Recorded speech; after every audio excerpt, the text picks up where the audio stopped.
I don't know how to work it. So there, I think we need to vocalize something, whether flags pulled or balls away, just making sure everybody's aware, because it was a very close play.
Have 7 on the field at one time.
This would be a good spot to have some nonverbal communication on whose line it is here. We got line judge and field judge both on the same spot, so we just want to make sure we don't come up with one short and one first down.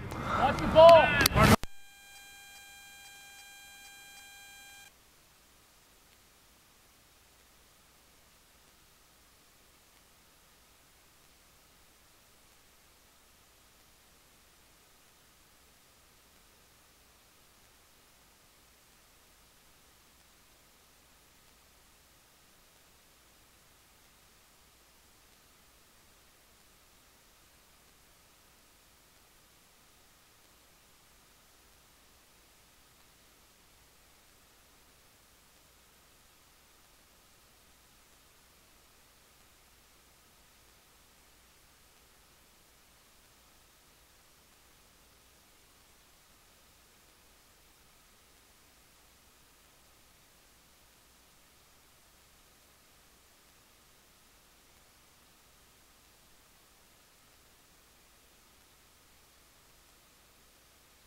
So let's take a look at our touchdown mechanic.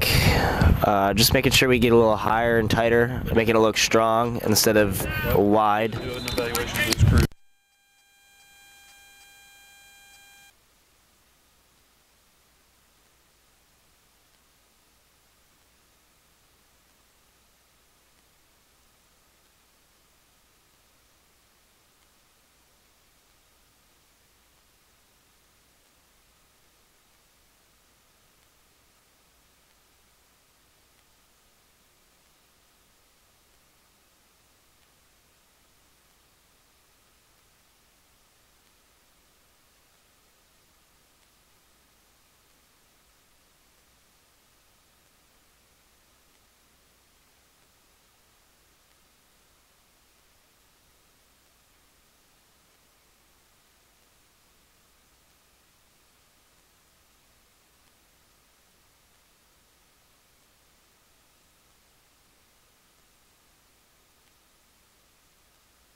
So there, I think we had a rather clean play, but there was some contact, so I think it's a good spot that we can use our words, come in, have a presence, and clean up that play afterwards.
So a couple things here I want to address.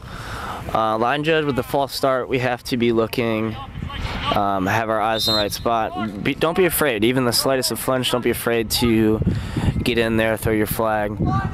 Both line judge and R can throw that high, sell the call, get it up there.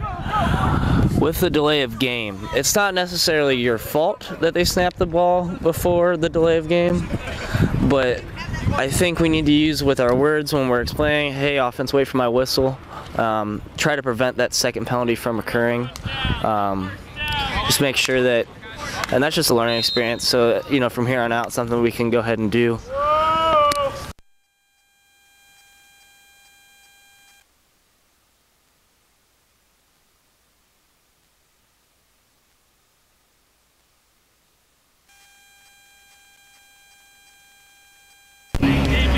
So also we had back-to-back penalties. I don't know if we communicated with the defense. They didn't want the delay game, but we should be moving the pucks both for the false start and the delay game.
So I think the offense definitely reacted to the defense's movement towards the ball.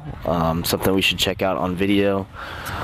See if he did in fact flinch. If he does, I think we got a false start penalty there.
All right, so we got a lot of stuff on this play.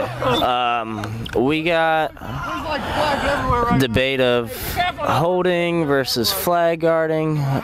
We got some potential legal downfield blocking. Flag guarding? He had him wrapped up and holding. About to see what else we got. We got 3 different penalty flags on the field. I think this is a good play in which we probably should just all 4 just huddle up. Because I think everybody saw something. So I know Nick's got to take the spot. Maybe he grabs the beanbag, puts the spot down, and huddles up. He doesn't have a beanbag anymore, so I guess put his hat down. We got tools we can get into the. Make sure when you're throwing your flag, you just throw your flag. I believe this is the line judge, correct? Yes. Line judge, sorry I haven't gotten all your names yet, but when you threw your flag, your beanbag also flew out. Just a lot of players saw that and were also confused, so just make sure it helps if you put your beanbag and flag on separate sides of your belt. Just gonna write a lot of stuff. This is a good job. We have 3 officials conferencing. We have 1 official making sure the teams don't interact, and then 1 official holding the spot. And most likely we're not going to use that spot, so once we've decided that spot's no longer going to be used, we can come off of that spot. So yeah, we're just going to watch this back on film and figure out what happened.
So there, Christian, I think we would really benefit from just slowing down a minute, both mechanically and verbally.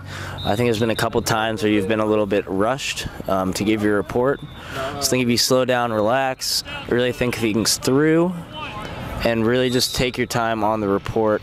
Just make sure everything comes out clear and smooth, because we obviously had a lot happen on that play.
So here's a good spot we can check our initial positioning. Remember, we want to be at about 20 yards. On this field, we don't really have anybody burning us. There's not a lot of extremely, there's no real extreme deep threat.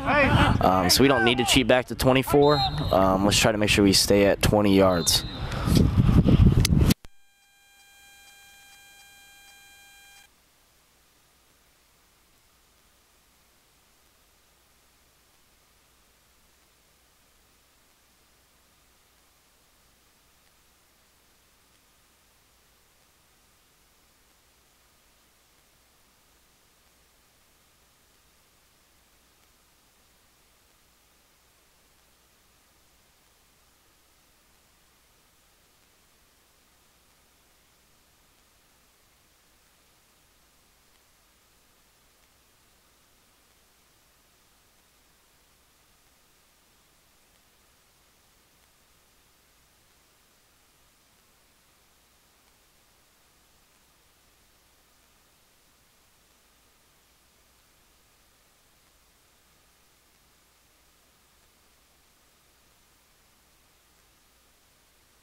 So on this last play, I think we definitely had a good situation of his hand was down by his waist, but I think it was a good call to not call penalty on it because he didn't gain an advantage on the play.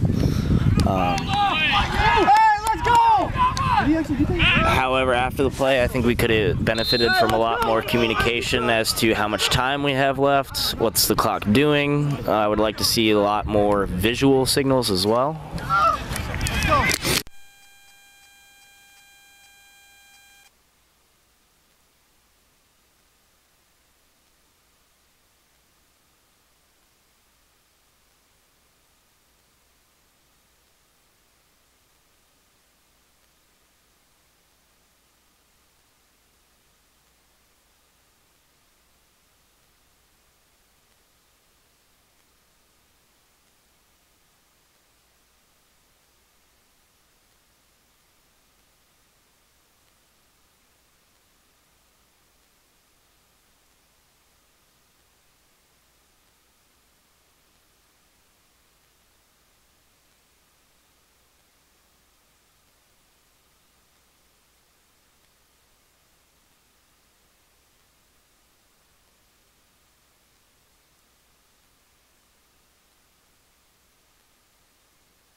I think here, again, just harping on this some more, making sure that we are keeping our communication going. You can never really over-communicate.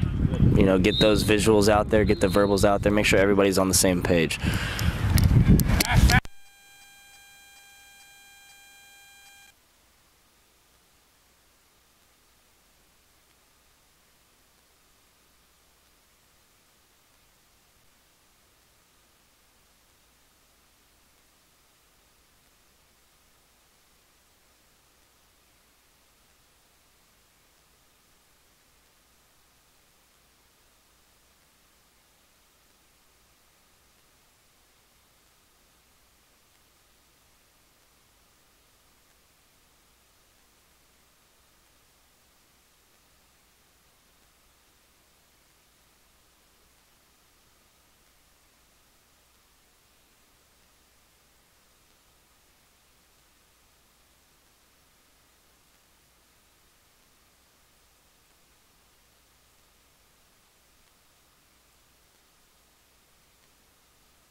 So, Christian, something I noticed on that last play was you are blowing your whistle and making your announcement while you're moving.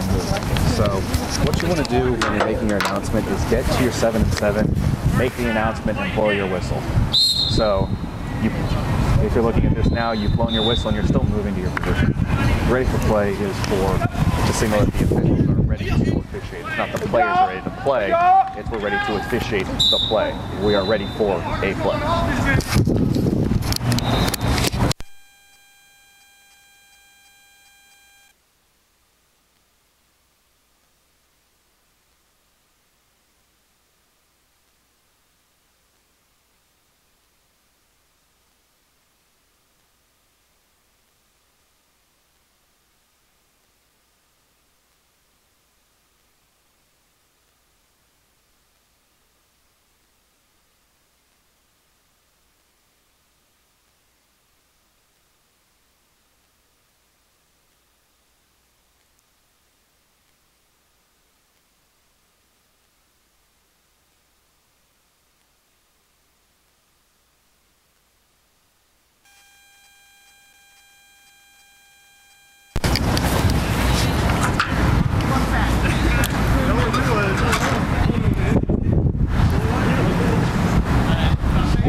Guys, that's a really good job.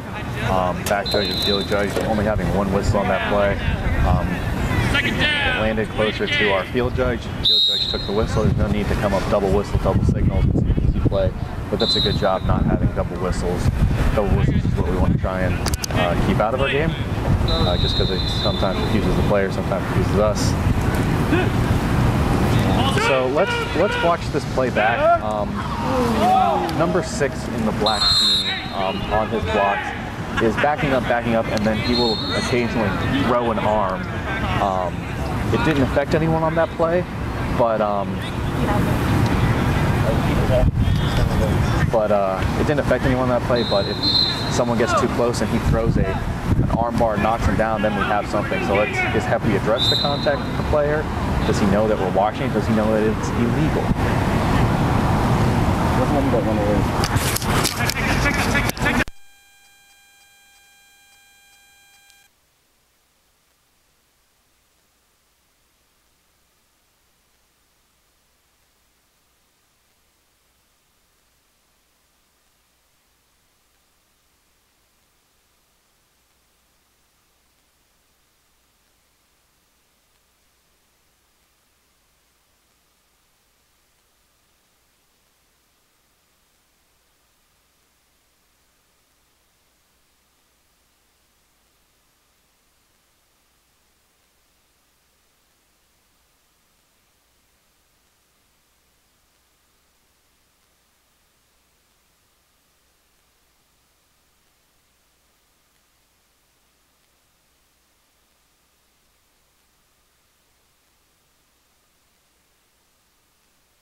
Rory. That was a very good sell on a very close play, Rory. You came up, you were decisive, you let everyone know that you had him short, and as a field judge, that is one of the most important jobs you have. Third and fourth down, it's your time to shine.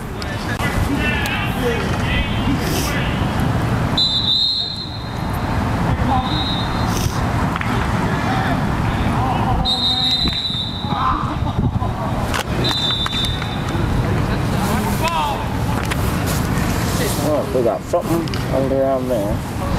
So Time. So for our dead ball field penalty, we do not need to prelim penalty. So in that situation, we have a flag for a false start. We go to the cones, mark off the penalty, then we come up and signal false start, offense, 5-yard penalty, still first down. It helps cut down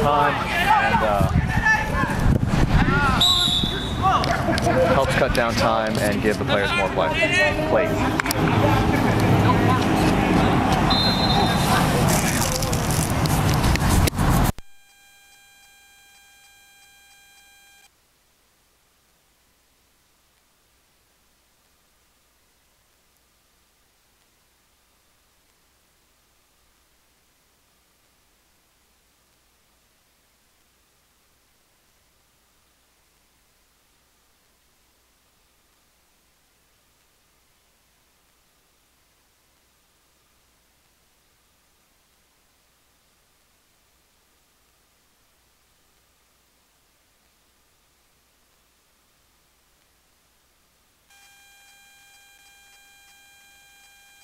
Give the out of Rory, that is a good sell on an out of bounds play, but remember we only give the incomplete signal twice, and if you really need to sell it, you can wipe him out of bounds. So I will show you this signal at the end of the game because I'm doing it right now and you can't see my disembodied voice doing it.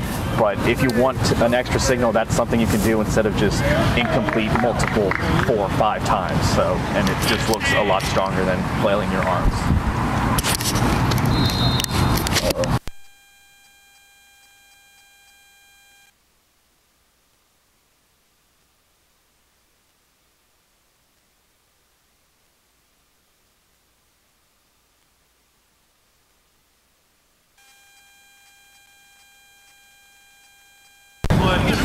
Good job leading the play downfield, back judge. We didn't get beat deep. We were there to grab the spot when the when the player was to flag.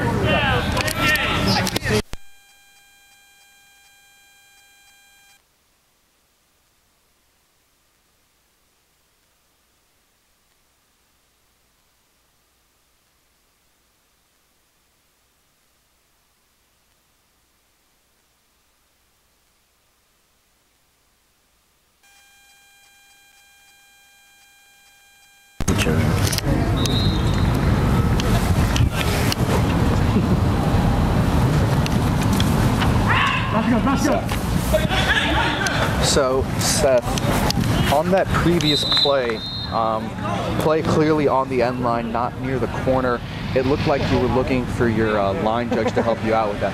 But if he is clearly out of bounds on your line, you just come up and go incomplete. You don't need to make contact. You don't need to make eye contact with your line judge before signaling that. So you have him incomplete, you just go incomplete. What we talked about communication at the clinic was when you have a close play where you can see the ball but not the feet, or you can see the feet and not the ball. In that situation, that was on your end line, easy play for you to make. It only takes one for the incomplete. And Robbie brings up a very good point. It only takes one for it to be incomplete. And it looked like, from my angle, his foot stepped clearly on the line, so you should have been able to just wipe him incomplete and move on. It just looked real funky. I saw you try to make eye contact with your line judge, and that's a play he's not going to be able to help on because he's not on that back line with you.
that's just a real odd play to take a look at.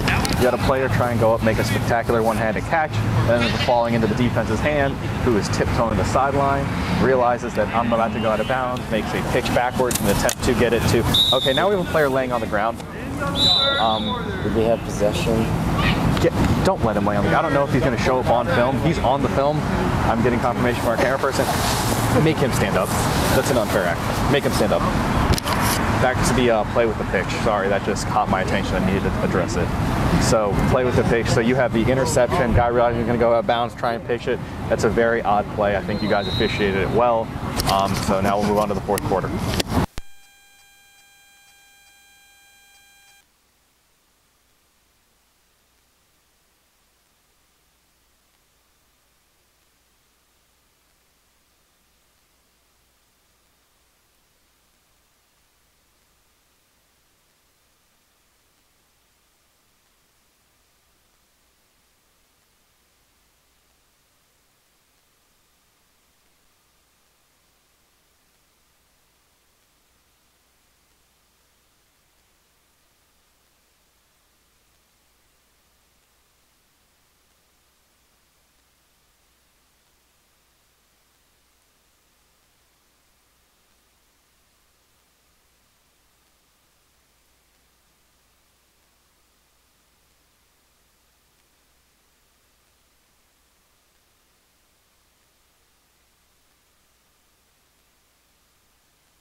I just got to say that was a really good play followed by a really bad play on blue.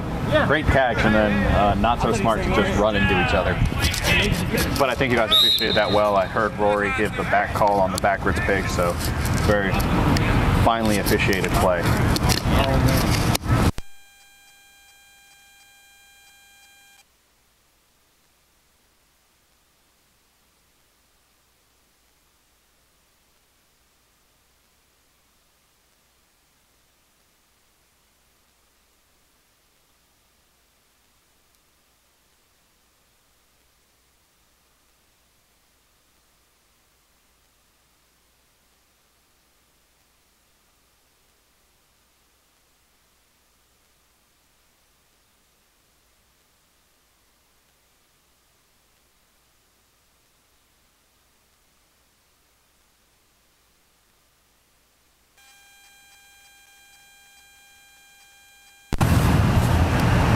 So that was a very interesting play. It looked like we had a close flagpole hold.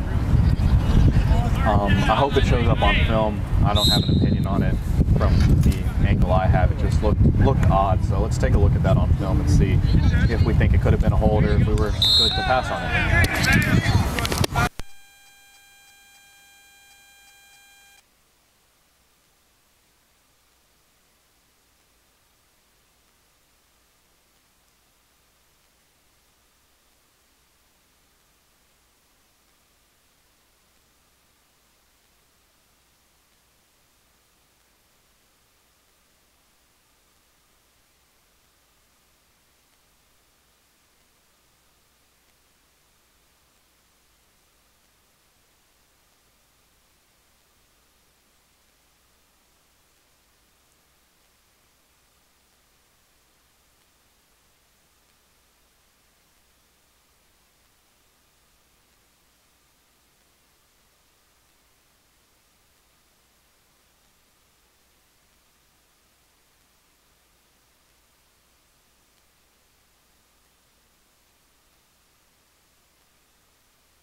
Rory, that's a good job coming in and having a presence on a play that had four bodies go up in the air and a couple of them hit the ground. You came in, let them know that you were there, you saw the whole play, had it incomplete.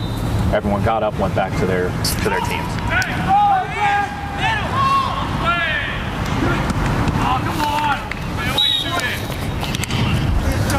Also, field judge, that play puts you in a very difficult position. You have to hold the line in that situation, but then they throw a deep pass. And you're not looking in the backfield, so you don't know when the pass has been thrown. I think you did a very good job hustling in an attempt to get back into position. It's just with our mechanics, that puts you in a really bad position on a play like that, having to try and get downfield and run to get into position in that situation. But I think you covered it as well as you could, given where you had to be because it was fourth down.